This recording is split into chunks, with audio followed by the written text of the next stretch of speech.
약속한 시간이 되었으므로 성부와 성자와 성령의 이름으로 1월 두 번째 주일 예배 하나님 앞에 드리겠습니다. 묵도하겠습니다.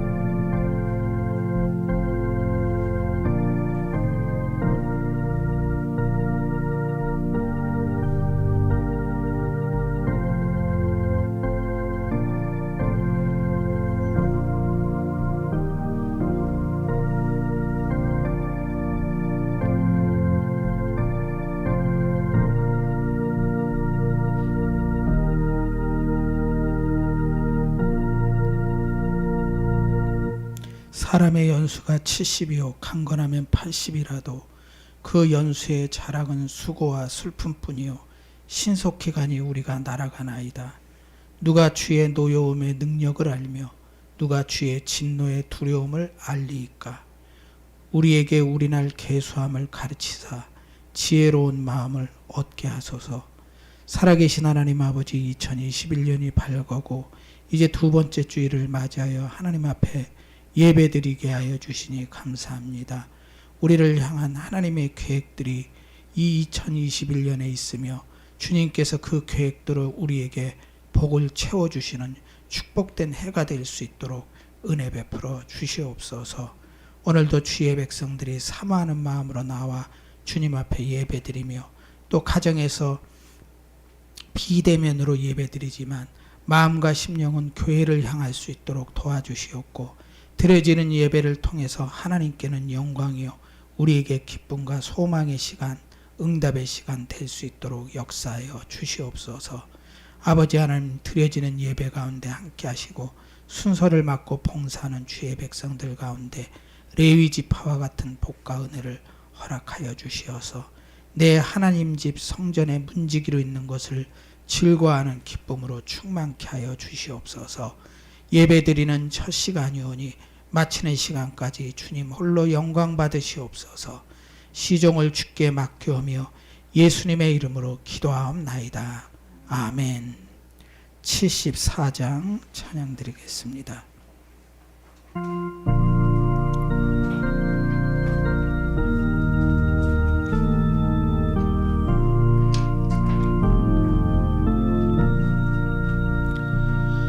오만세 반석이신 주 우리 하나님, 저 창조 이전부터 또 영원하도록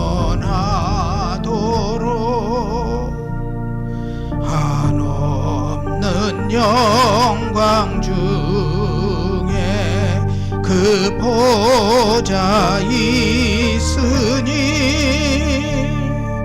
근활난 풍파에도 날 지켜주시네. 이 인생 사는 것이 뜬구름 같으며 저 푸른 동산 안에 꽃송이가 또다 뿌리에 이슬 같고 잠 속의 꿈같이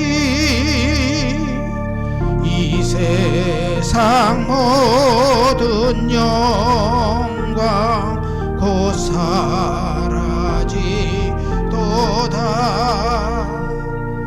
한없는 사랑으로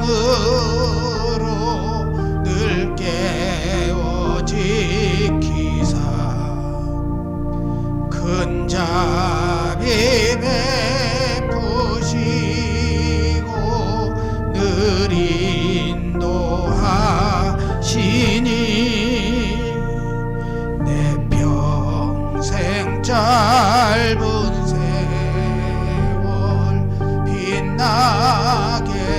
살도록 밤비친 성령으로 날 채워주소서.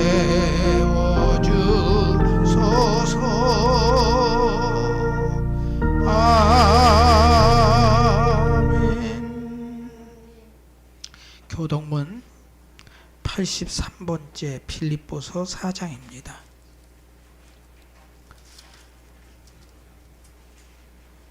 83번째 빌립보서 4장입니다. 성령 안에서 화답하는 마음으로 교독하겠습니다.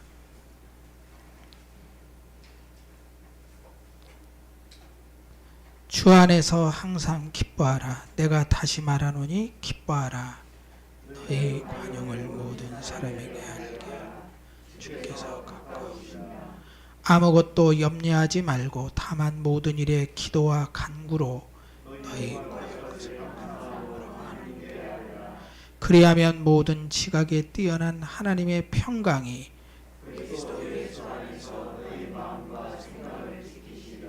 끝으로 형제들아 무엇에든지 참되며 무엇에든지 경건하며 무엇에든지 오르며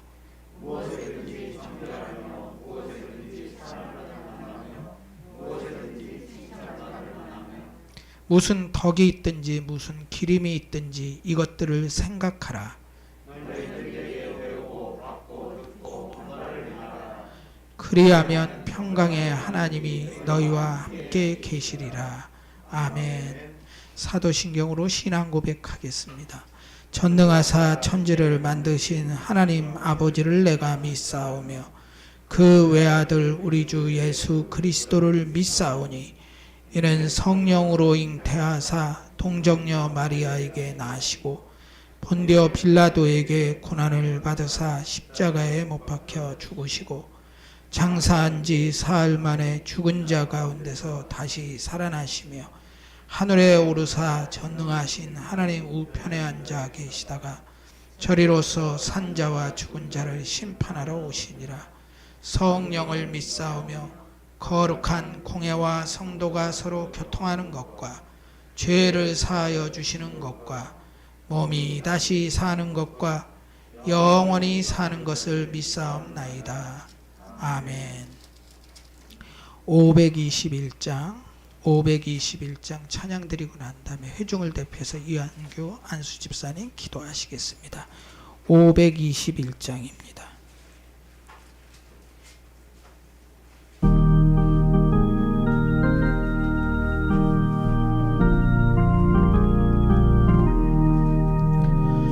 구원으로 인도하는 그 문은 참 좁으며 생명으로 인도하는 그 길은 참 험하니 우리 몸에 지어있는 그 더러운 죄짐을 하나 없이 벗어놓고 힘써서 들어갑시다. 구원으로 인도하는 그 좁은 문 들어가 영생으로 인도하는 그 생명길 갑시다. 이 세상에 많은 사람 큰 문으로 들어가 넓은 길로 갈지라도 멸망으로 끝나니 세상 헛된 부귀영화 모두 내어버리고 주의 말씀 순종하여 그 생명길로 갑시다. 아멘. 구원으로 인도하는 그 좁은 문 들어가 영생으로 인도하는 그 생명길 갑시다. 구원의 문 열렸으니 주의 공로 힘입어 주저 말고 들어가서 생명길로 갑시다. 구원의 문 닫힌 후엔 들어가고 싶으나 한 번 닫힌 구원의 문 또 열려지지 않으리. 구원으로 인도하는 그 좁은 문 들어가 영생으로 인도하는 그 생명길 갑시다.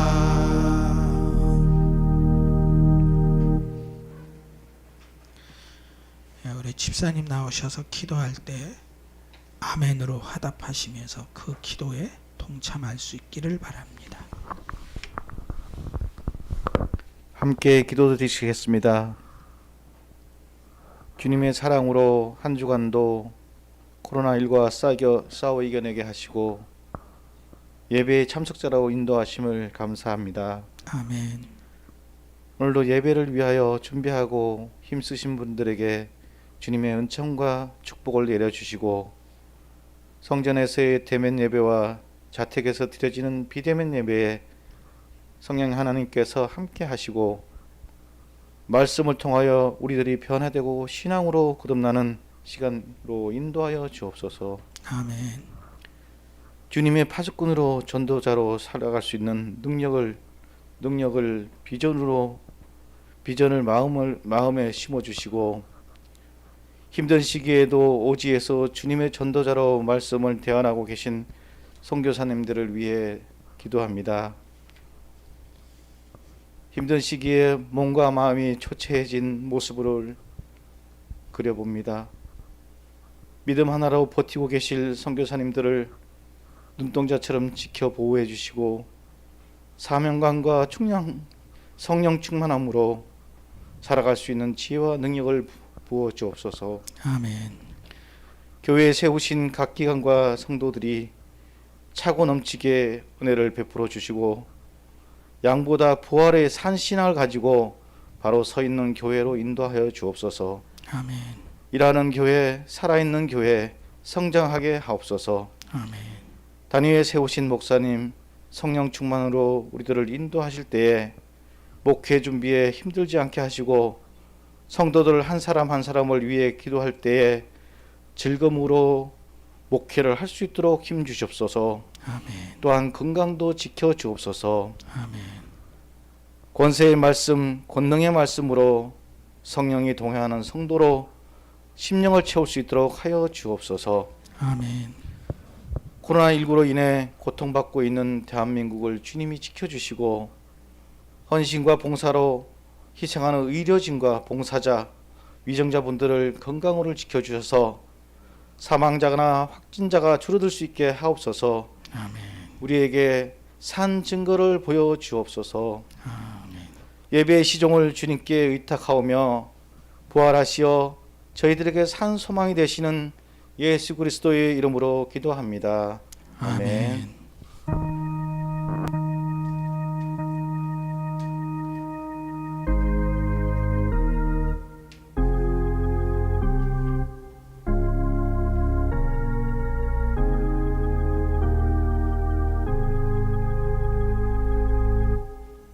519장 찬양 드리겠습니다. 519장입니다.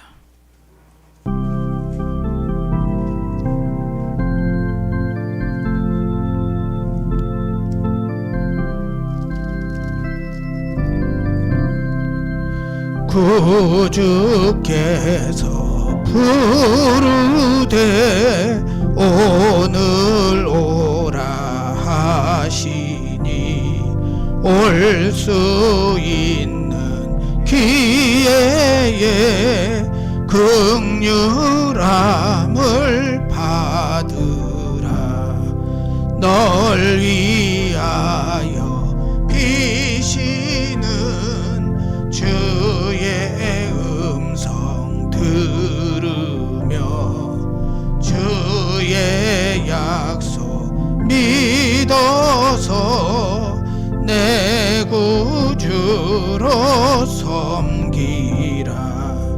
그 주께서 널 위해 기다리고 계시니 모든 고통 두려움 주께 와서 아뢰라.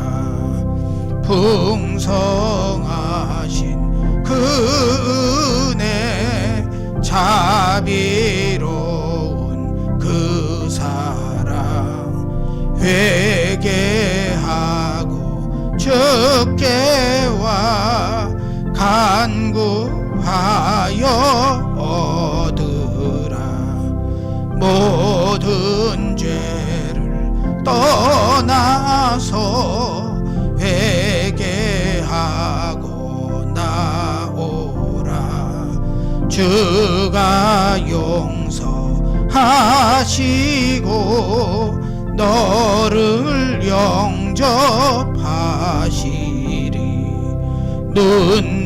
눈보다도 더 희게 너의 마음을 씻어서 내 마음에 천국이 임하도록 하리라. 지체 말고 주께로 어서 바삐 나오라. 예비하신 구원은 지금 받을 은혜라. 좋은 기회 놓치고 슬피 후에 말지니 지금 문을 두드려 구원함을 받으라. 가정에서 가족들과 인사 나누시고요. 또 우리 예배당에서 예배드리는 성도님들은 눈으로 또 주목으로 마주치시면서 인사 나누십시오. 하나님은 집사님을 사랑하십니다. 이 한 해 동안 형통하십시오. 그렇게 하나님은 권사님을 사랑하십니다. 이 한 해 동안 형통하십시오. 예, 할렐루야. 둘째 주 새해를 맞이합니다. 또 이제 구정 설날이 있지만 우리가 둘째 주 또 보내면서 남아있는 주간 동안도 구정 올 때까지 축복의 말씀들을 서로 많이 나눌 수 있기를 축원합니다. 자, 하나님 말씀 보겠습니다. 하나님 말씀 빌립보서 2장 12절입니다. 신약 성경 320페이지입니다. 320페이지 빌립보서 2장 12절입니다. 하나님 말씀 봉독할 때 눈으로 묵상하시면서 따라오십시오. 이 말씀이 여러분들에게 복이 될 수 있기를 축원합니다. 12절입니다. 그러므로 나의 사랑하는 자들아, 너희가 나 있을 때뿐 아니라 더욱 지금 나 없을 때에도 항상 복종하여 두렵고 떨림으로 너희 구원을 이루라. 아멘. 기도하겠습니다. 하나님 아버지, 오늘도 주의 말씀을 대합니다. 하나님의 말씀을 대할 때 데살로니가 교회 교인들처럼 사람의 말로 받지 아니하고 하나님의 말씀으로 받는 심령을 허락하여 주시니 감사합니다. 전하는 자나 듣는 자나 주의 성령이 하나 되어 그 성령이 운행하는 가운데 말씀을 받고 그 말씀이 우리의 삶을 변화시켜 나갈 수 있도록 도와주시옵고 성장된 신앙, 보다 성숙된 신앙으로 나아갈 수 있도록 은총 베풀어 주시옵소서. 오늘도 흩어져 주의 가정에서 예배드리는 주의 백성들에게 동일한 은혜와 사랑으로 함께 하시옵고 듣는 말씀 가운데 주의 성령이 전달케 하시옵소서. 맡기오며 예수님의 이름으로 기도하옵나이다. 아멘. 예, 오늘 저는 여러분들하고 두렵고 떨림으로 구원을 이루라 이런 제목으로 오늘의 본문을 같이 상고하려고 합니다. 저는 저지난주지요. 토요일 SBS 시사 프로그램 프로인 그것이 알고 싶다. 보통 그알이라고 그러더라고요. 짧게 그알 그러는데 그게 무슨 뜻인가 했더니 그것이 알고 싶다 였어요.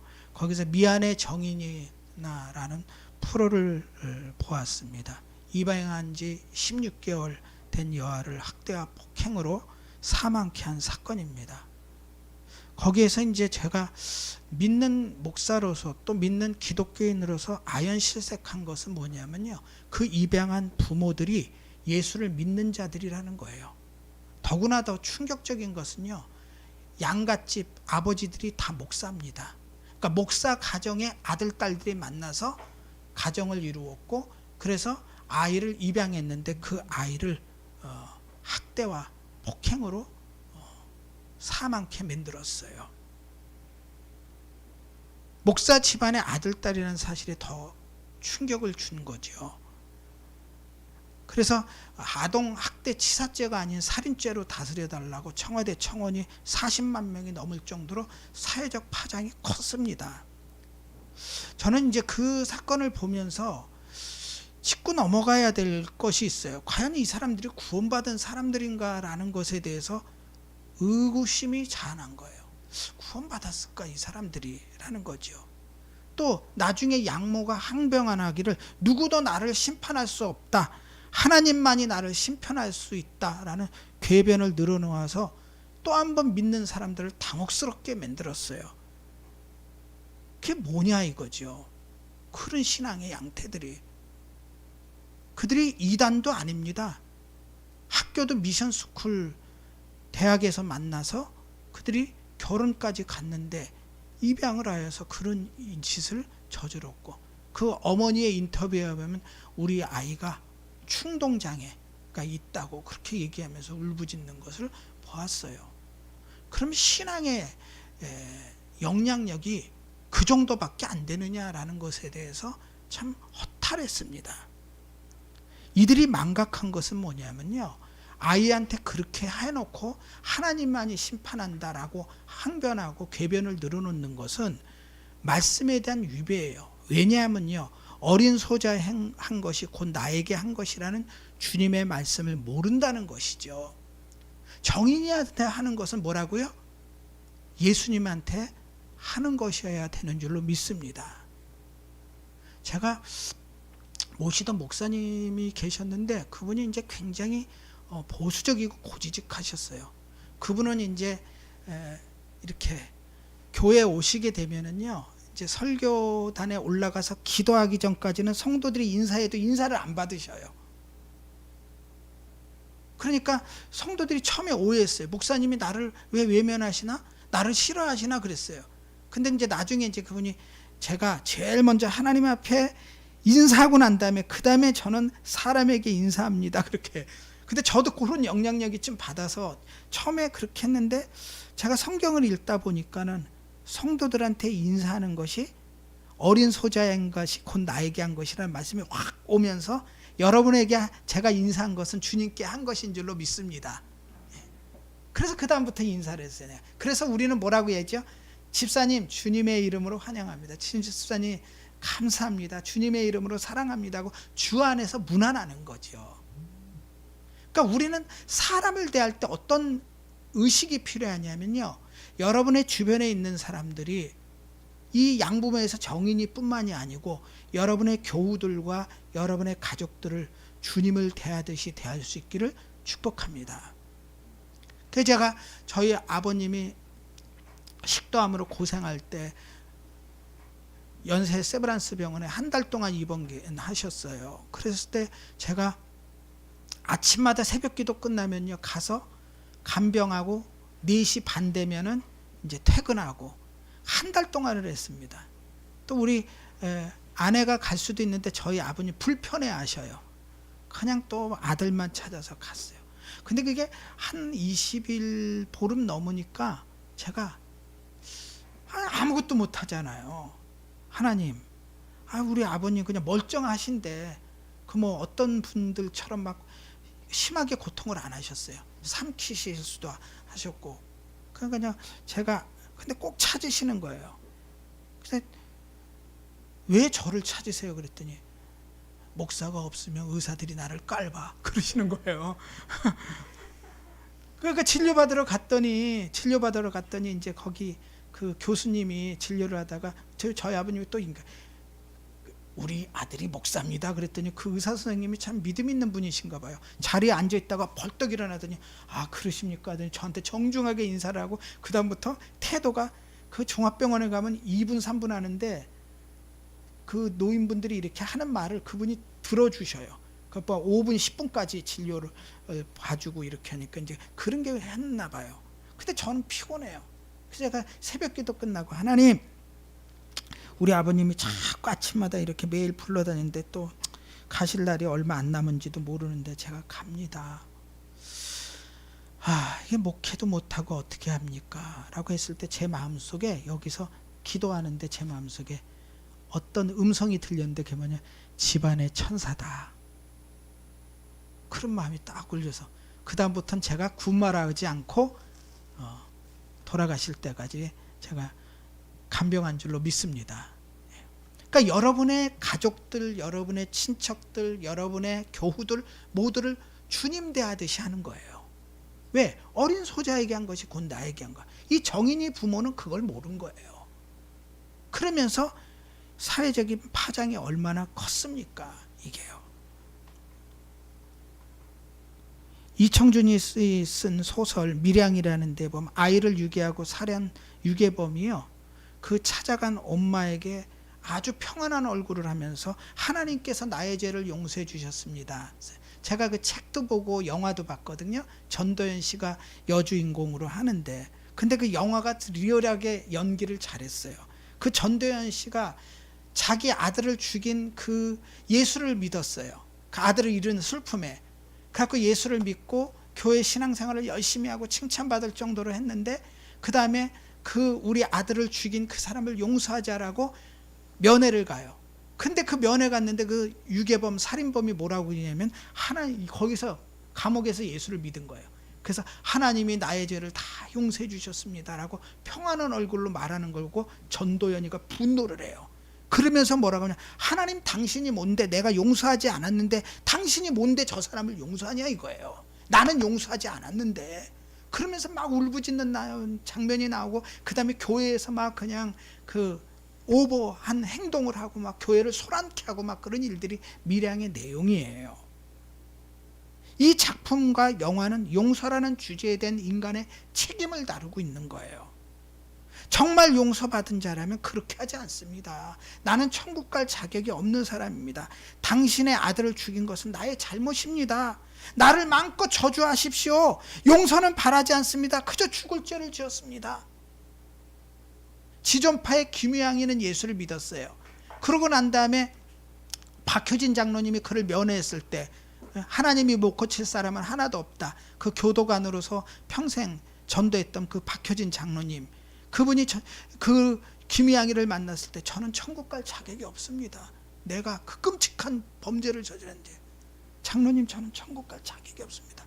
그 피해자에게 제가 100번 사죄해도 죄를 씻을 수가 없습니다.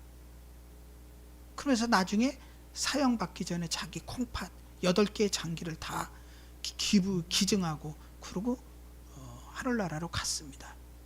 뭘 느낍니까? 진정한 회개가 뭐냐라는 것을 가르쳐주고 있는 거죠. 나는 이들에게 묻고 싶어요. 정인이 양부모한테. 당신들은 앵무새처럼 교육되어진 구원관을 가지고 혹시 행세한 것은 아닌지 혹은 종교 답습이라고 하는 공부만 했을 뿐이지 교인일 뿐이지 구원받은 신자는 아닐 수 있다는 거죠. 정말 구원받은 신자라면요 다윗과 같이 침상을 적시도록 회개하는 줄로 믿습니다. 그게 구원에 받은 은총을 받은 사람들의 태도예요. 그런데 우리는 하나님께 구원받았다고 하면서 너무 뻔뻔한 거예요. 그거는요 구원파입니다.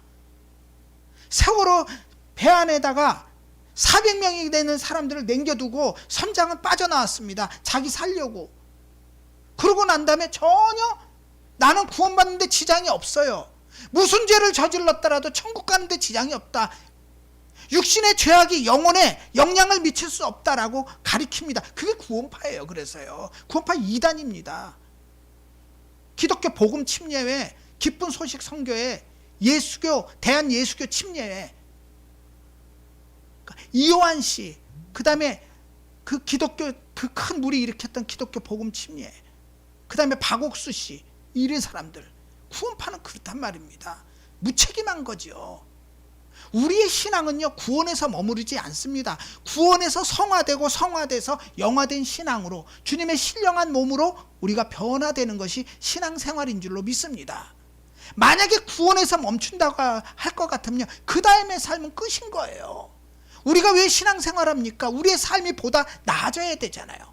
너희는 세상의 빛이라 소금이라 선언하신 그 주님의 의미는 뭡니까? 우리가 세상에 나갈 때 세상 사람들이 우리에게 기대함이 있어요. 예수 믿는 사람들은 빛이야, 예수 믿는 사람들은 소금이야 라는 기대감을 갖고 있습니다. 근데 그 기대감을 와르르 허무는 일을 기독교인들이 하고 있다는 거예요. 그게 오늘날 신앙의 비극인 겁니다.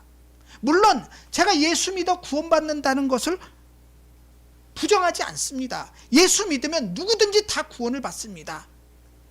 그런데 그 구원을 여러분들이 어떻게 받아들이냐라는 것이 중요한 거예요.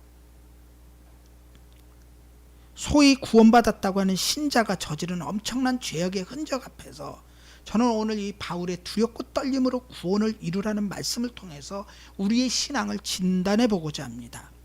원래 이 빌립보 교회는 사도행전 16장에 나와 있는 바대로 이 빌립보 교회는 바울이 세운 최초의 유럽의 교회입니다. 위치는 뭐냐면 유고슬라비아에서 독립한 마케도니아, 1991년에 유고슬라비아에서 마케도니아가 독립을 했어요. 그 마케도니아 지역, 알렉산더 대왕이 다스렸던 마케도니아, 거기에 있는 도시 중에 하나입니다. 이 빌립보는 성경에는 두 빌립보가 나옵니다. 복음서의 가이사라 빌립보, 이건 이스라엘이죠. 그 다음에 마게도니아의 빌립보, 서로 다른 지명입니다. 그래서 이 빌립보는 지금은 이제 유적지만 남아 있어요. 만약에 여러분들이 마케도니아에 가서 빌립보를 찾아본다면, 제가 빌립보에 대한 그 블로그들을 보니까 다 유적지만 남아 있더라고요. 이제 폐허가 되고 관광지로만 있습니다. AD 52년에 바울이 제2차 전도 여행 중에 드로아에서 마케도니아 사람이 나타나서 건너와 우리를 도우라라는 환상을 보고 건너가 복음을 전하게 되고요. 그곳에서 자주장사인, 옷감장사인 헌신적인 루디아를 만나서 복음을 전하게 되고, 귀신 들린 여종에게 붙은 귀신을 내쫓아준 죄로 고소당하여서 빌립보 깊은 옥에 갇히게 됩니다. 근데 그곳에서 바울과 실라가 찬송하고 기도하다가 손에 잠겨졌던 착고가 풀려지게 되고 쇠사슬이 풀려지고 옥문이 열려지는 기적적인 역사가 일어나서, 거기에 간수장이 죄수들이 탈옥한 줄 알고 자살하려고 했는데 멈추게 하여서 바울이 그 간수장에게 복음을 전하게 되고, 간수장의 모든 집안 사람들이 세례를 받고 거기에서 빌립보 교회는 태동하기 시작합니다. 그래서 자주장사였던, 옷감장사였던 루디아와 빌립보 감옥의 간수장이 하나가 되어서 이뤘던 교회가 바로 빌립보 교회입니다. 이 빌립보 교회에 대한 깊은 애정이 빌립보서에 나타나고 있습니다. 4장 1절 좀 보세요. 같은 빌립보 4장 1절에 보게 되면, 그러므로 나의 사랑하고 사모하는 형제들, 나의 기쁨이요 면류관인 사랑하는 자들아, 이와 같이 주 안에 서라. 자, 빌립보 교회 교인들을 바울은 뭐라고 편지합니까? 나의 사랑하고 사모하는 형제들, 굉장히 보고 싶은 성도입니다. 제가 우리 교회에서 신앙생활하다가 이사간 분 중에서 보고 싶은 분들이 있어요. 그 1년에 한두 번씩 가끔 오시기도 해요. 여러분이 못 본 분들도 또 있습니다. 그런데 사모하는 마음이 있는 성도, 여러분이 목사의 관계성 속에서 사랑하고 사모하는 관계성을 유지할 수 있기를 축복합니다. 보기 싫어. 그러면 골치 아픈 거예요. 그러면서 나의 기쁨이요 면류관인 사랑하는 자들아. 바울에게 있어서 빌립보 교회 교인들은요, 나의 기쁨이요 면류관이었어요. 목사의 기쁨은 뭡니까? 성도들의 성장입니다. 또 목사의 면류관은 뭡니까? 여러분들이 저의 면류관인 줄로 믿습니다. 아무리 성도가 많아도 그 성도가 나가서 세상 사람들에게 기쁨이 되지 못하고 우려를 자아나게 되고 걱정을 끼치게 되고 사회적인 무리를 일으키는 목사는 얼굴 부끄러워서 들지를 못합니다. 그러나 여러분들이 세상에 나아가 정말 믿는 자로서의 도리를 다한다면 그거를 통해서 목사는 기쁨을 얻는 줄로 믿습니다. 그래서 이 빌립보 교회 교인들은 소위 말하면은요, 잘 믿는 교인들이었어요. 잘 믿는 성도. 목사의 기쁨이요 또 면류관이 되었습니다.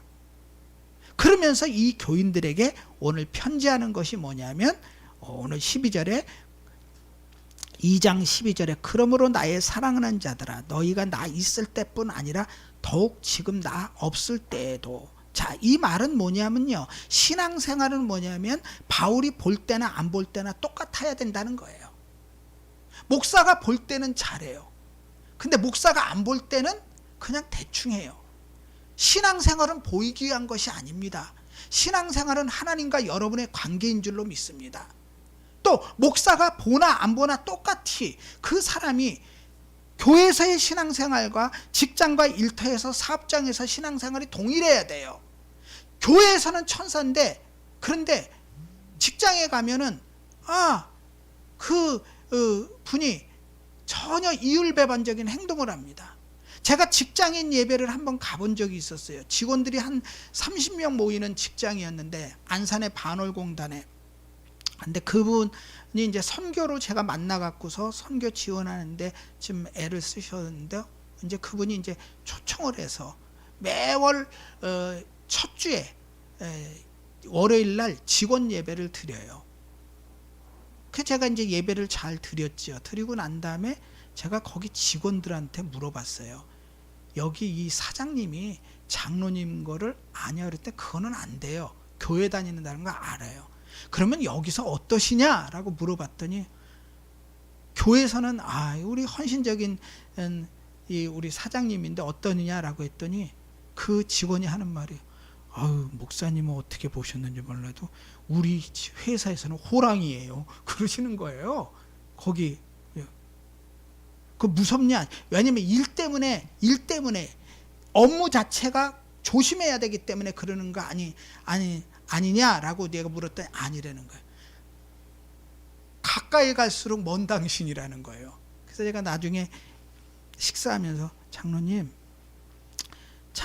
다 좋으신데 그 혹시 직원들한테 무기명으로 한번 나에 대한 평가를 받아보신 적이 있으세요? 그런 거 모른대요.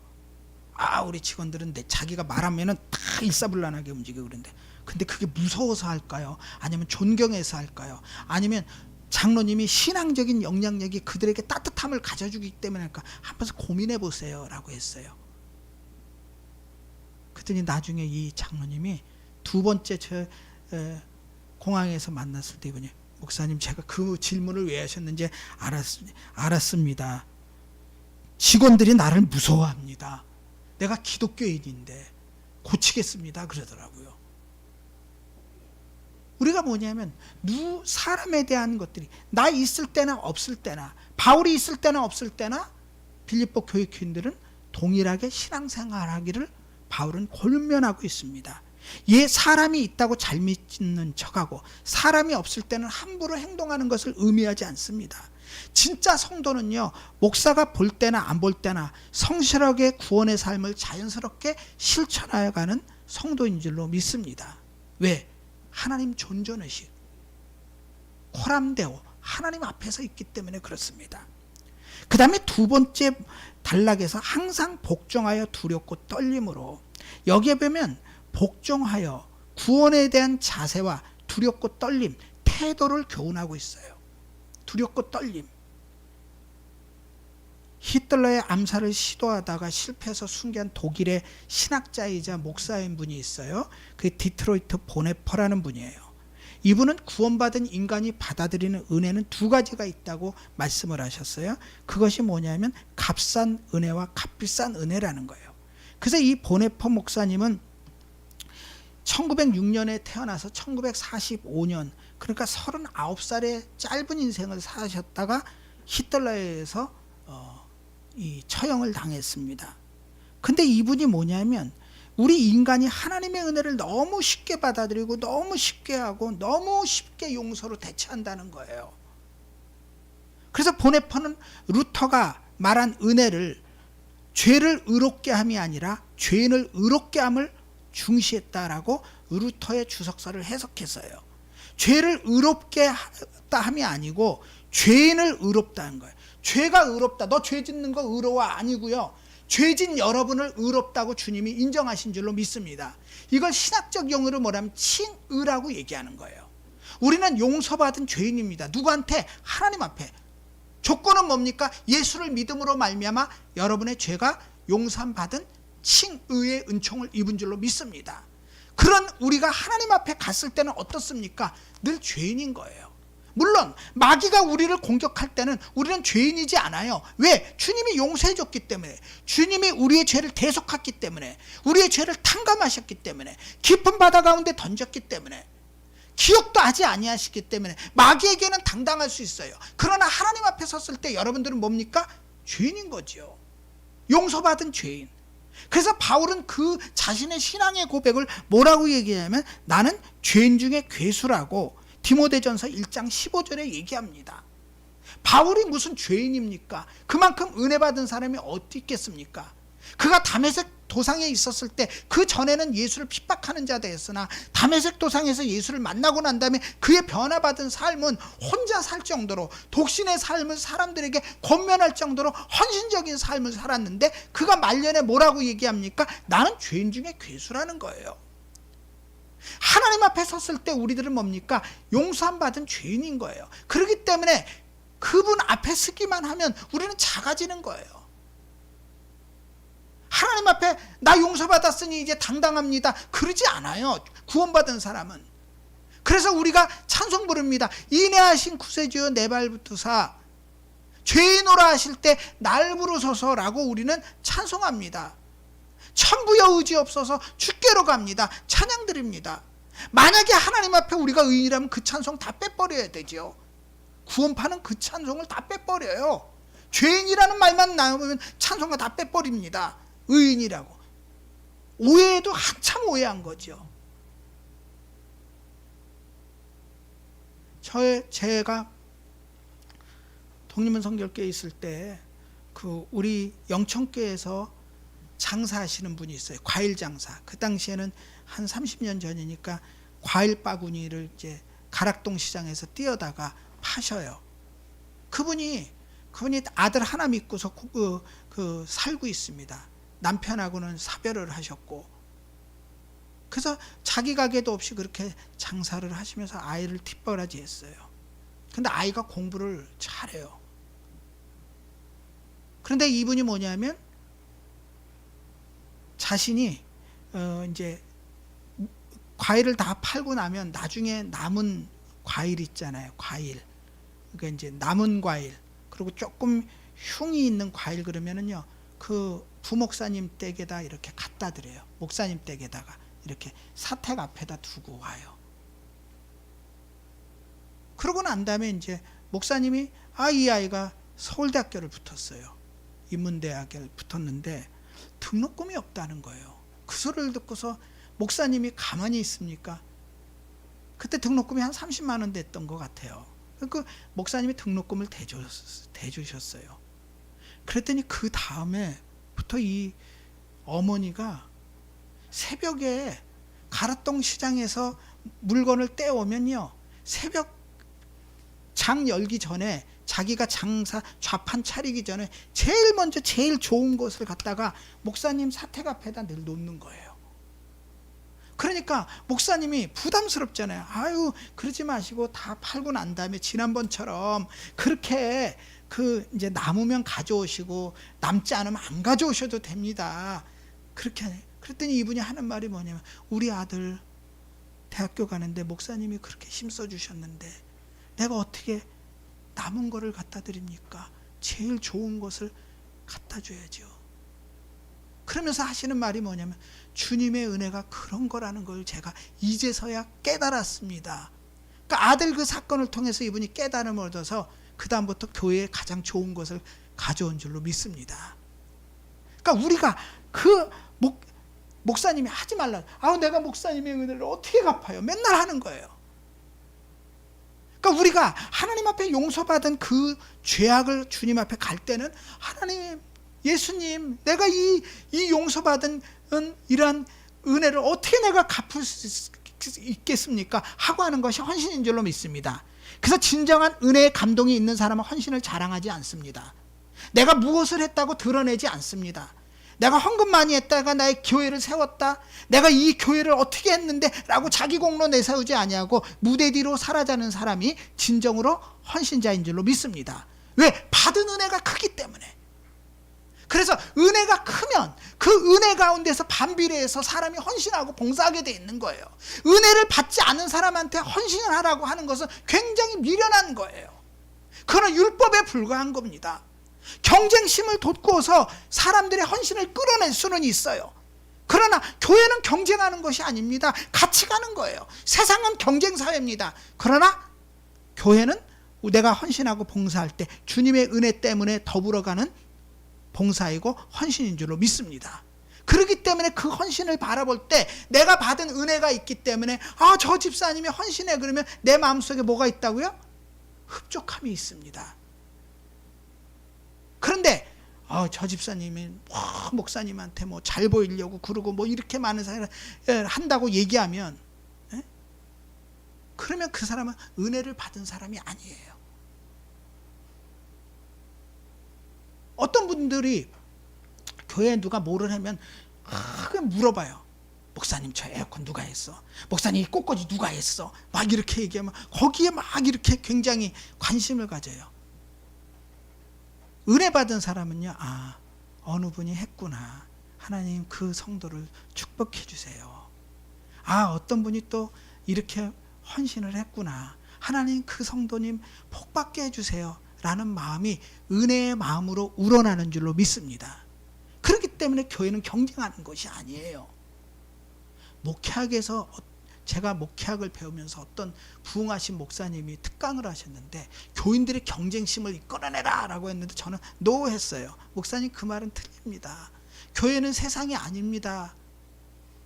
교회는 서로를 격려하고 약한 자들은 끌어주게 되고 강한 자들이 혹시 가다가 내가 바로 갔는가 되돌아보는 것이 교회지. 막 경쟁해서 누구는 이렇게 했는데 너는 어떻게 할까? 어느 장로는 이렇게 했는데 아무개 장로는 이것밖에 못하는 거야. 그러는 것이 아니란 말입니다. 제가 부흥회 갈 때마다 그런 거 하는 거 보면 아주 막 가슴이 막 터져요. 왜 저렇게 할까? 은혜의 원리를 모르는구나. 우리는 값비싼 은혜입니다. 값비싼 은혜. 이미 구원을 받았으나 두려움과 떨림이 있어서 하나님 앞에 죄인 중에 괴수라고 고백할 수밖에 없는 바울의 심정이 우리 성도의 현주소인 줄로 믿습니다. 나는 구원받았으니 나를 아무도 심판할 수 없어. 내가 무슨 죄를 저질렀더라도 나는 천국 갈 수 있다라고 주장하는 것은 구원파의 논리예요. 그거를 제가 구원의 정신병이라고 그래요. 구원의 정신병. 너 구원파, 저하고 얘기하다가 너 구원파, 너 구원의 정신병 걸린 거야. 네 구원가는 옳지가 않아. 중생, 성결, 영화지. 중생, 성화, 영화지. 구원에서 머무르게 되면 넌 믿음의 초보밖에 모르는 거야. 히브리서에 있는 말씀대로. 왜 믿음의 초등학교에 머물러 있으려고 그래? 중학교, 고등학교, 대학교까지 가야지. 그래서 부모 먹여 살려야지. 그 정도 효자가 돼야 되는 거지, 신앙이. 그렇게 묻습니다. 그 다음에 너희 구원을 이루라. 이 구원이라는 것은 영생, 중생, 거듭남이지요. 바울은 빌립보 교회 교인들에게 구원을 이루라고 지금 뭐라고 합니까? 진행형으로 권면하고 있어요. 그렇다면 아직 구원을 못 받았다는 건가? 구원은 이루어지는 과정이라는 것인가? 주 예수를 믿으라, 그리하면 너와 내 집이 구원을 받으리라. 사도행전 16장 31절에 바울이 간수장에게 얘기했는데 이 말씀과 대치하는 건가?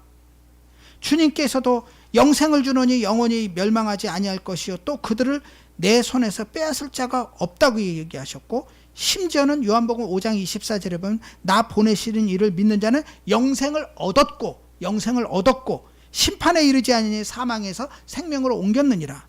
더 심하게는 요한복음 6장 47절에 보면 믿는 자는 영생을 가졌다고까지 말씀하셨는데 이 무슨 구원을 이루라는 말씀인가라는 의아심이 생기지 않습니까? 저는 이 구원을 이루려는 말씀은 구원받은 사람들이 구원을 완성해 나가는 구원에 대한 태도와 자세를 의미한 것으로 해석합니다. 이미 우리는 예수를 믿어 구원받았어요. 그러나 우리는 그 구원에 대해서 값비싼 은혜로 다가서는 접근이 필요하다는 거죠. 우리가 예수를 믿기 위해서 선결되는 조건은 바로 죄인임을 인식하고 고백하고 받아들이는 거예요. 예수님께서 내가 의인을 부르러 온 것이 아니고 죄인을 부르러 오셨다고 했습니다. 그런 죄인 가운데 우리가 끼었어요. 그래서 예수를 믿게 되었어요.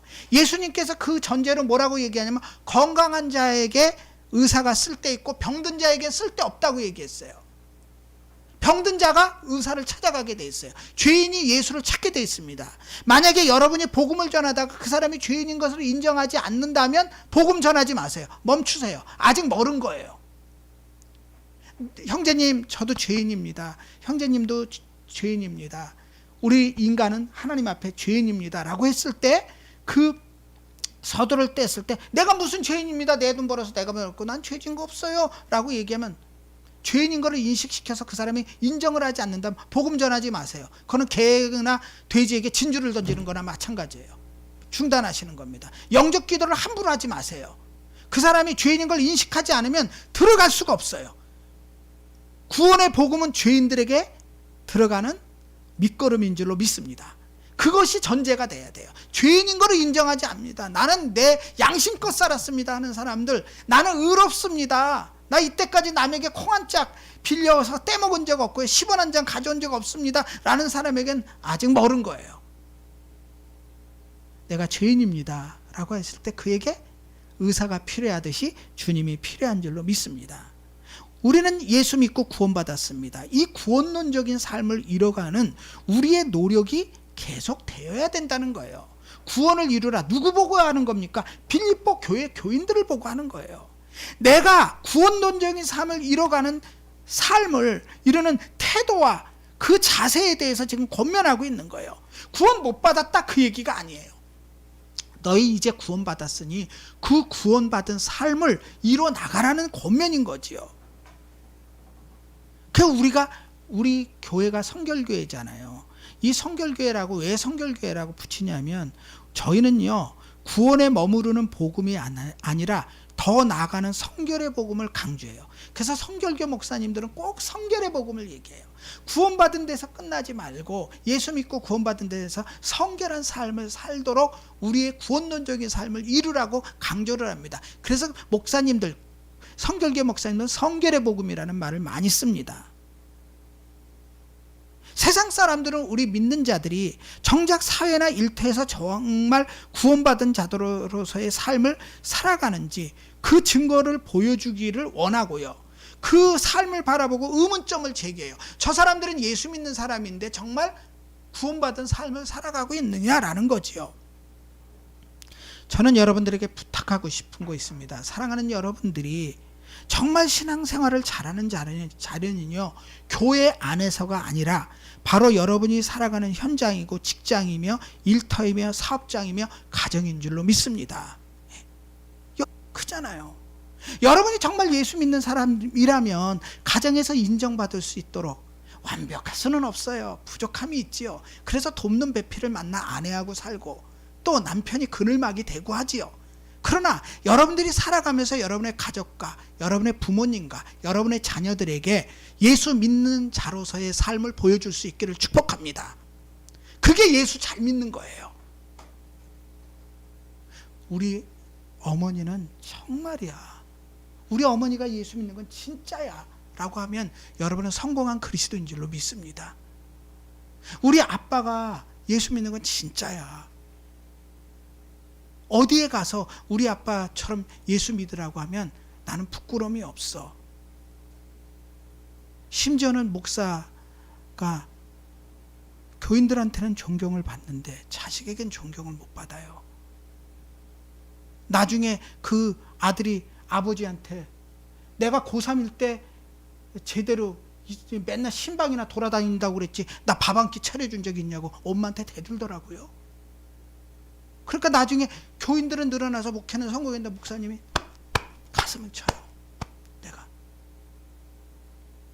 자녀가 예배 때 나오지를 않아요. 교회에 오지를 않아요. 예배 때 슬리퍼 신고서 교회 마당을 막 이렇게 돌아다녀요. 그러니까 그 장로님이 너무 보기가 안 됐으니까 그 목사님 사택을요 열정거장 전으로 옮겼어요. 목사님 아드님 뭐합니까? 라고 했더니 다른 교회 나가요. 아니 자기 아버지 교회 놔두고 다른 교회 나간다고. 그게 뭡니까? 우리의 신앙생활의 자리, 내 구원을 이뤄가는 자리는 뭐냐면 여러분의 교회 안에서 잘 믿는 모습 보여주지 말고요, 교인끼리 경쟁하지 말고요, 교인끼리 너 잘 믿는다 나 믿는다.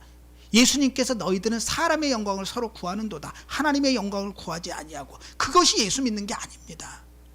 여러분이 주일날 교회에서 은혜를 받으면 그 은혜를 가지고 세상에 들어가 빛과 소금으로 썩어지는 미랄로 살아갈 수 있기를 주님의 이름으로 축복합니다. 그것이 여러분이 예수 믿는 증거인 줄로 믿습니다. 그래서 안디옥 교회 교인들이 성경에 보면 그리스도인이라고, 사도행전 11장 26절에 보면 그리스도인이라고 인정을 받은 겁니다. 우리말로 해석하면 예수쟁이라고 인정을 받았어요. 그리스도인이라는 말, 우리말로 기독교인이라는 말은요, 믿는 자들이 붙여준 말이 아니고요, 믿지 않는 자들이 붙여준 말이에요. 안디옥 교회 교인들을 향하여서 믿지 않는 사람들이 붙여준 거예요. 그리스도인이야. 저 사람들은 그리스도를 따르는 사람들이야. 저 사람들은 진실해. 정말 예수 믿는 사람이에요. 여러분이 가까운 가족들을 보세요. 여러분들이 예수 잘 믿는지 안 믿는지는요, 여러분의 남편과 아내가 더 잘 압니다. 아니면 여러분의 자녀들이 더 잘 알아요.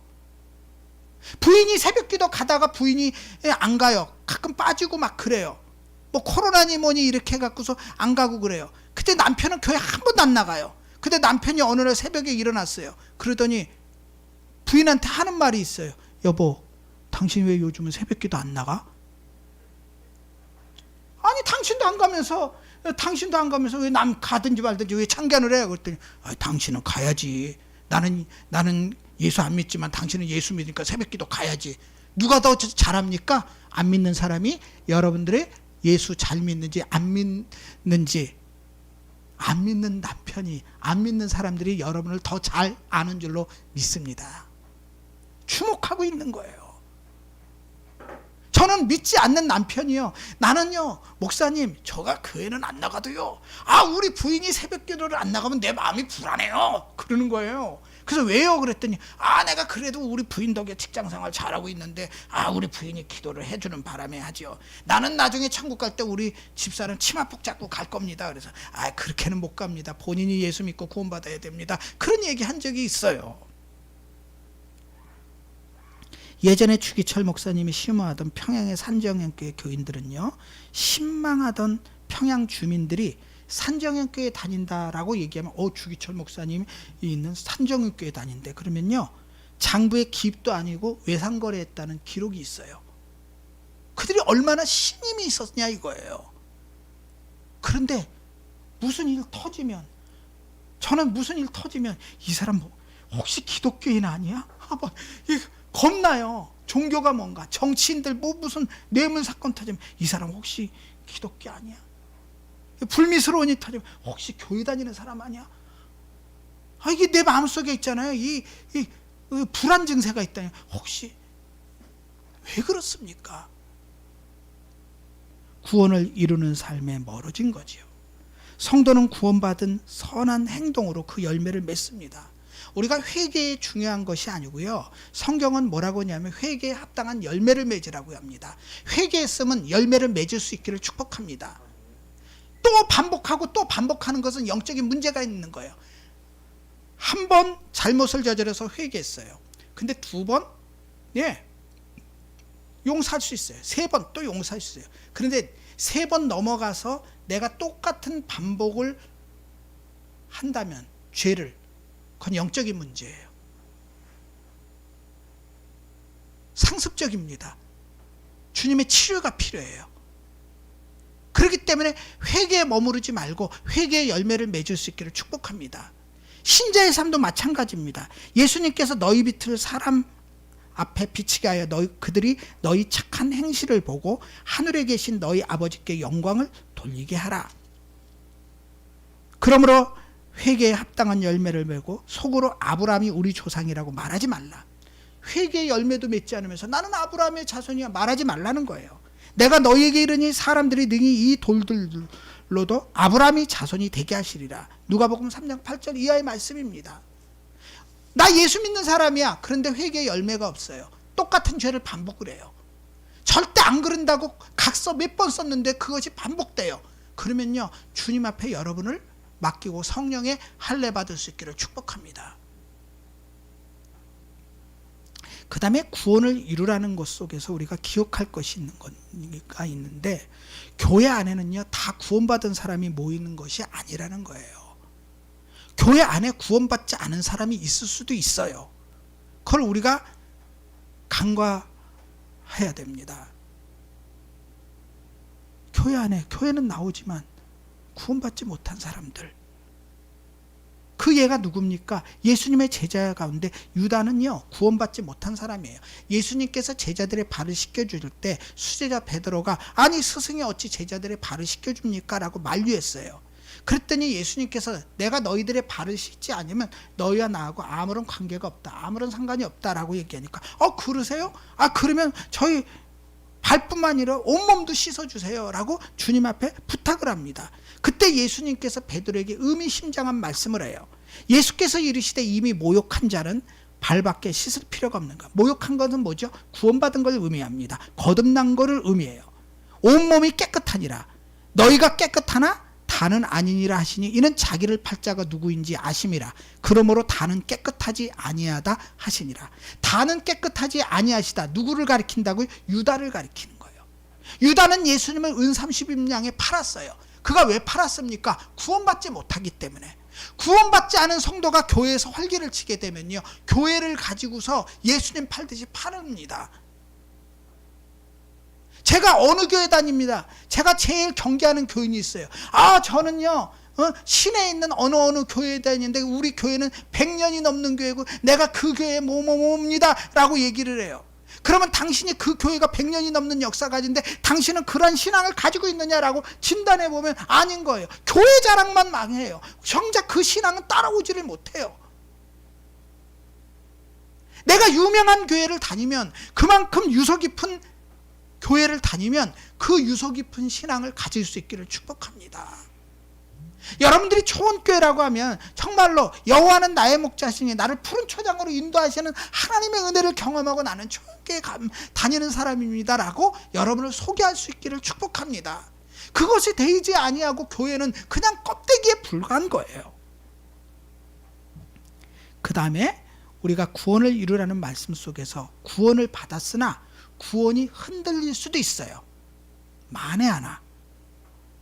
왜 그렇습니까? 신자가 저지르는 죄악 때문에 그렇어요. 예수님께서 이런 말씀을 하십니다.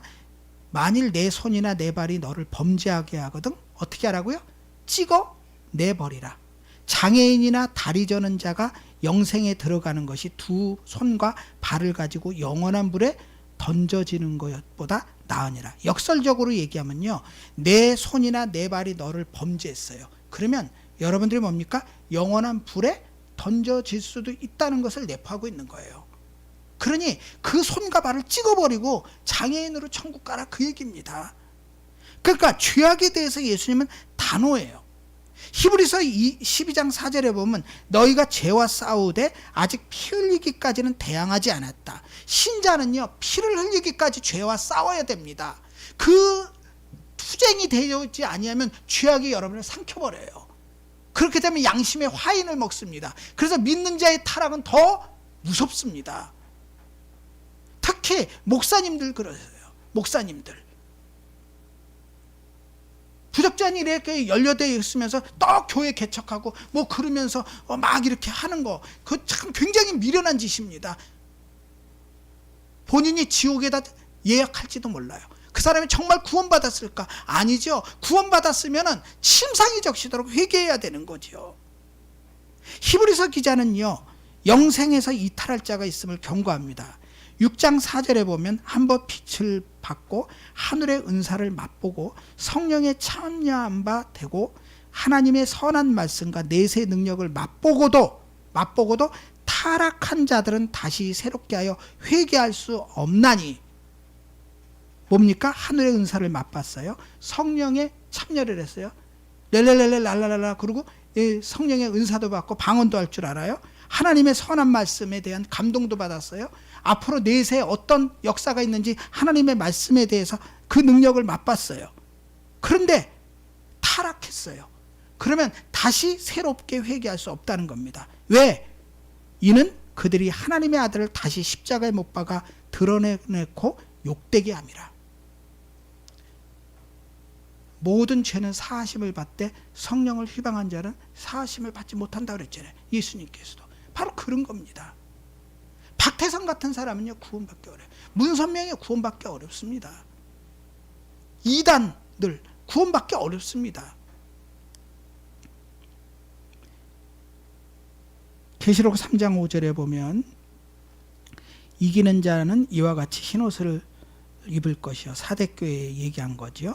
내가 그 이름을 생명책에서 반드시 흐리지 아니하고 그 이름을 내 아버지 앞과 그 천사들 앞에서 시인하리라.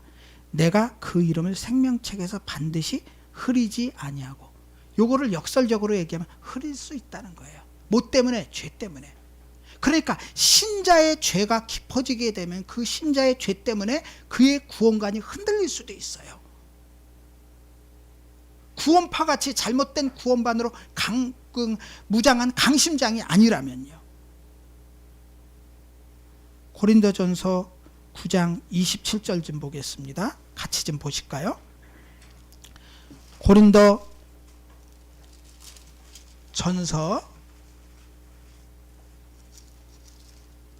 9장 27절 274페이지입니다. 바울이 고린도 교회 교인들에게 자신의 고백을 하고 있어요. 27절 274페이지 같이 보실까요? 9장 27절 내가 내 몸을 쳐 복종하게 함은 내가 남에게 전파한 후에 자신이 도리어 버림을 받을까 두려워함이로다. 아니, 천하의 사도 바울이 왜 이런 말을 합니까? 구원에 대한 떨림인 줄로 믿습니다. 정말 임종의 순간을 맞이했을 때 내가 천국 갈까? 라는 것에 대한 두려움이 경건함으로 남아있다면 그 사람은 천국 간 줄로 믿습니다. 나 구원받았어, 나 천국 가, 나 아니면 누가 천국 가? 라고 하면 그 사람은 이 바울의 이 은혜의 말씀을 기억하지 못하는 사람이에요. 깨닫지 못한 사람입니다. 남은 다 내가 복음 전에서 전파하고 도리어 내가 버림을 받을까 두려워한다고 그래요. 바울이 두려워하고 있습니다. 구원에 대해서. 이게 뭡니까? 참 구원을 받은 사람들의 마음의 태도인 줄로 믿습니다. 그렇기 때문에 우리가 하나님 앞에 섰을 때 두렵고 떨림으로 구원을 얻는 거예요. 그럴 때 그 구원을 값싼 은혜로 만들지 아니하고 값비싼 은혜로 만들어가는 성숙한 성도가 되는 줄로 믿습니다. 우리가 거듭난 것은 썩어질 씨로 된 것이 아닙니다. 썩지 아니할 씨로 된 건데, 이 씨는 뭡니까? 말씀을 의미하지요. 살아있고 항상 있는 하나님의 말씀으로 되었느니라. 우리가 거듭난 것은 성령의 기름 부으심으로 거듭남을 받았습니다. 그 엄청난 구원의 감격을 우리가 받았는데, 그 구원의 감격을 구원론적인 삶을 살아가는 것이 우리에게 남겨진 과제인 겁니다. 너 구원받았느냐? 그러면 구원받은 삶을 이 땅에서 살아가라. 그 살아가는 것은 교회 안에서가 아니고 교회 밖이고, 나의 가정과 일터와 직장과 사업장에서 믿지 않는 사람들하고 만났을 때 내가 정말 그리스도인이라고 구원받은 자라고 여러분의 삶을 빛과 같이 소금과 같이 드러낼 수 있기를 축복합니다. 그 구원의 감격과 은혜를 여러분들이 삶의 현장에 나타냄으로 말미암아 오늘 바울이 빌립보 교회 교인들에게 두렵고 떨림으로 너의 구원을 이루라 라는 말씀의 의미를 깨닫고 날마다 여러분의 구원에 대한 은혜의 감격을 가지고 여러분의 구원론적인 삶을 이뤄가시는 그리스도의 향기를 뿜어내는 저와 여러분 되시기를 주님의 이름으로 축원합니다. 아멘. 기도하겠습니다. 살아계신 하나님 아버지, 우리를 예수 믿어 구원받게 하시고 하나님의 자녀 삼아주신 것을 감사합니다. 주 예수를 믿으라, 그리하면 너와 내 집이 구원을 얻겠다고 말씀하셨고, 하나님이 세상을 이처럼 사랑하사 독생자를 주셨으니 이는 믿는 자마다 멸망치 않고 영생을 얻기 위함이라고 성경은 우리에게 약속하고 있습니다. 이 말씀에 의지하여 저희들이 예수 믿고 구원받았으니 그 구원의 삶을 이 땅의 삶에서 실현해 보이는 저희들 되게 하시옵고, 우리 가정과 일터와 직장과 사업장에서 믿지 않는 자들이 우리를 구원받은 하나님의 백성으로 존귀하게 여길 수 있도록 주님, 우리의 삶이 변화되게 하여 주시옵소서. 그래서 소위 구원을 받았다고는 신자가 엄청난 죄악의 흔적 앞에서 정말 회개할 줄 알며 바울의 두렵고 떨림으로 너희 구원을 이루라는 말씀을 통하여서 우리 자신을 되짚어보며 믿음의 감격과 그 믿음의 은혜를 깊이 상고하고 묵상하며 유지하는 저희들 되게 하시옵소서. 우리를 구원하여 주신 하나님께 감사합니다. 그 은혜의 삶이 내 삶의 현장 속에 그대로 열매 맺게 하시옵소서. 맡기오며 예수님의 이름으로 기도하옵나이다. 아멘. 325장 찬양 드릴 때 봉헌하시겠습니다.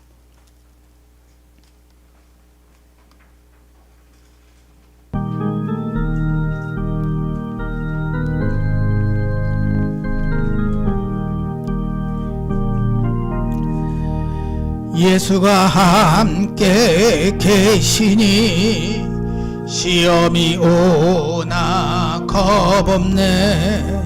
기쁨의 근원 되시는 예수를 위해 삽시다. 날마다 주를 섬기며 언제나 주를 기리고 그 사랑 안에 살면서 딴 길로 가지 맙시다. 이 세상 사는 동안에 주 이름 전파하면서 무한한 복락 주시는 예수를 위해 삽시다. 날마다 주를 섬기며 언제나 주를 기리고 그 사랑 안에 살면서 딴 길로 가지 맙시다. 이 세상 친구 없어도 예수는 나의 친구니 불의한 일을 버리고 예수를 위해 삽시다. 날마다 주를 섬기며 언제나 주를 기리고 그 사랑 안에 살면서 딴 길로 가지 맙시다. 주께서 심판하실 때 잘했다 칭찬하리니 이러한 상급 받도록 예수를 위해 삽시다. 날마다 주를 섬기며 언제나 주를 기리고 그 사랑 안에 살면서 딴 길로 가지 맙시다. 드린 예물 위해서 기도하겠습니다. 하나님 아버지, 오늘도 주님 앞에 나와 예물 드렸습니다. 우리의 모든 것이 다 주님의 것이란 징표로 11조와 또 감사의 제목을 담아 주님 앞에 감사의 예물과 주일연금과 성교와 건축 예물로 드렸습니다. 들인 손길마다 누르고 흔들어 넘치도록 안겨주시옵고 머리가 될전정 꼴이 되지 말게 하시고 위에 설전정 아래 있지 말게 하시고 남에게 꾸어줄전정 꾸임받지 않는 가정과 직장과 일터로 복 주시옵소서. 또 가정에서 예배드리며 온라인으로 예물 드린 주의 사랑하는 백성들 그 가정과 직장과 일터에 동일한 은혜와 축복을 주님이 허락하여 주시옵소서. 예수님의 이름으로 축복하며 기도하옵나이다. 아멘. 교회 앞에 알리는 말씀입니다. 오늘까지 반주로 하고요. 반주자가 화요일날 퇴원을 합니다. 예, 여러분들이 기도해 주셔서 이제 조금 이렇게 허리 굽힐 수 있고요. 근데 이제 이렇게 완전히 뭐 신발끈 매고 이거는 좀 어려운데 좀 운동이 근육을 키워야 되는 운동이 필요합니다. 이번 주에 우리 진용이 그러니까 윤정임 집사님, 박재성 형제 아들 진용이 말레이시아에서 유학했다가 코로나로 들어왔다. 우리 진용이가 군대를 갔습니다. 지금 우리 군에 있는 자녀들이 경렬군, 또 우리 영무군, 진용군 이렇게 해서 셋인데 건강한 군 생활을 위해서 기도할 수 있기를 바랍니다. 네, 새해 축복 선구 뽑지 않으신 분들은 뽑으시고요. 그 다음에 온라인으로 예배드려서 교회 오실 시간이 여의치 못한 가운데 있으니 조용할 때 오셔서 뒤에 이제 달력 가져가시고 또 유리문 여시면 거기에 이제 사무총에 했던 보고서 있습니다. 그 다음에 요 강대상 밑에 집에서 예배드려 여기 보면 헌금 바구니 있거든요. 그러니까 뽑아 가십시오. 뽑고 난 다음에 목사님 제가 이거 뽑았습니다 라고 그렇게 저한테 문자 보내주시면 제가 여러분을 위해서 기도하겠습니다. 기도의 제목을 3가지 써서 내주십시오. 제가 지난주서부터 이제 1일서부터 지난주 3일 이후에 이렇게 여기다 이 다이어리에다가 붙여놨어요. 제가 그래서 여러분들을 위해서 그럼 목사한테 기도 제목을 이렇게 주시는 겁니다. 그러면 제가 새벽마다 여러분들 기도 제목 가지고 이렇게 기도하면 여러분의 기도 제목을 주니까 기도 시간이 길어질 수가 있더라고요. 저도 오래 기도할 수 있고 여러분을 위해서 중보기도 할 수, 도고기도 할 수 있고 그런 유익도 있습니다. 그러니까 기도의 제목 가지고 여러분들이 목사가 기도하고 여러분들도 기도하고 그러면서 올해 하나님이 여러분들을 향한 모든 기도의 응답들을 이루어 주실 수 있기를 주님의 이름으로 축원합니다. 1장 찬양 드리고 난 다음에 이제 축담으로 주일 예배 마치겠습니다.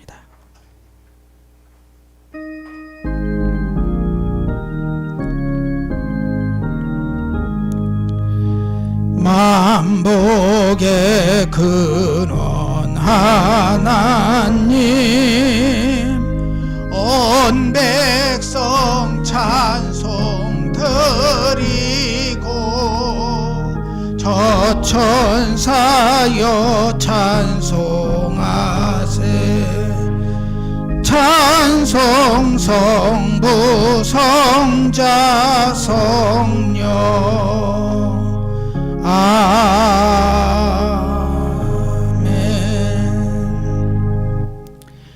이제는 우리 구주 예수 그리스도의 은혜와 하나님 아버지의 그 크신 사랑하심과 성령님 우리 안에 내주하시고 인도하시고 충만 보호하시는 그 역사하심이 주님 안에서 축복된 삶 또 그리스도인으로서 세상 사람들에게 선한 영향력을 끼치고 살아가기로 결심한 주의 사랑하는 백성들 직장과 일터와 그 사업장 위에 가정 위에 지금으로부터 영원토록 함께 하시기를 간절히 축원하옵나이다.